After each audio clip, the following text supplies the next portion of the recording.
Right, so I promised a little bit of an exploration of what happens with this regulation gap, and the setup here is, I'm sorry the gauge is a bit hard to read, but this is about 94 psi. It's controlling at the moment at that temperature. It will vary a bit as when we play around with the injector, but it's trying to control it at that temperature. We'll try and keep it up, and pressure we'll try and keep it around there.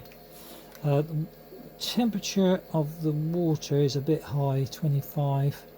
It's getting cooked by the boiler here because it's sat a bit close. But anyway, it doesn't matter. We can just play and see what happens. So at the moment this is set to go into the boiler, so we'll just start with that and see what happens. So that's water on. Get a small leakage through here, not a lot because of course the valve is there. If I press the valve it will actually stop it, so it is leaking. Not a problem. This is I think I bent the gauge here actually because that's not even sitting on 0 anymore. It's gone through such a hard time. But anyway, this is more or less set up as it should go. So with the regulation gap pretty much right. If I put the spanner on and go this way clockwise, that screws the gap down more, and if I wind it the other way anti-clockwise, like opening it, that opens up the gap more. So we'll see what happens. So at the moment we're set just dead right. I'll just turn the steam on and we'll see what happens. Okay, so that's picked up. You're sitting there around 100-ish. A little bit of an overflow, but that's now picked up. Now what happens here, it's just because it's a little bit warm. Let's open that up a tiny bit. So that would be dry, okay? So if we go, this is fully closed, okay? So that's totally blocked. And as we open that up, you can see straight away, oh, you were in trouble there briefly because the water was being blown down through the, steam was being blown back through the water supply.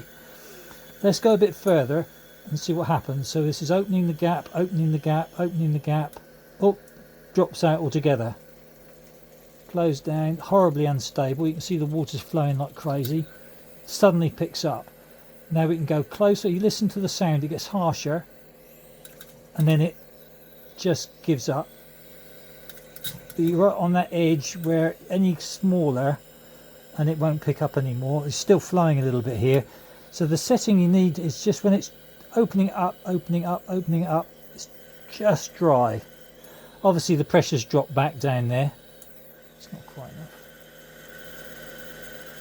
You can see it's slightly unstable. Obviously the pressure's dropped way back now. So let's just turn this off a minute. And all the time we've been putting water in the boiler, of course. I'll let it just build up the pressure a bit. I'll leave the water on.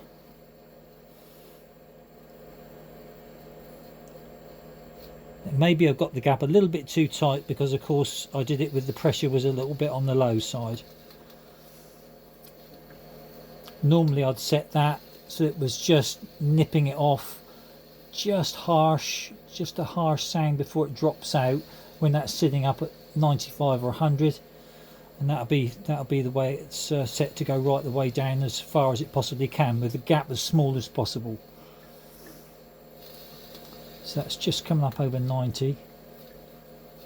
It will overshoot because it's not a very smart controller.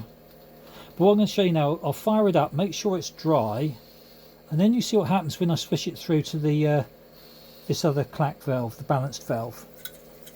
So that's not quite dry. Come back. Okay, that's dry and slightly unstable, but watch. If I go through to the balanced clack valve, yes, it delivers at the pressure. Look at the amount of overflow. And that's just due to the instability.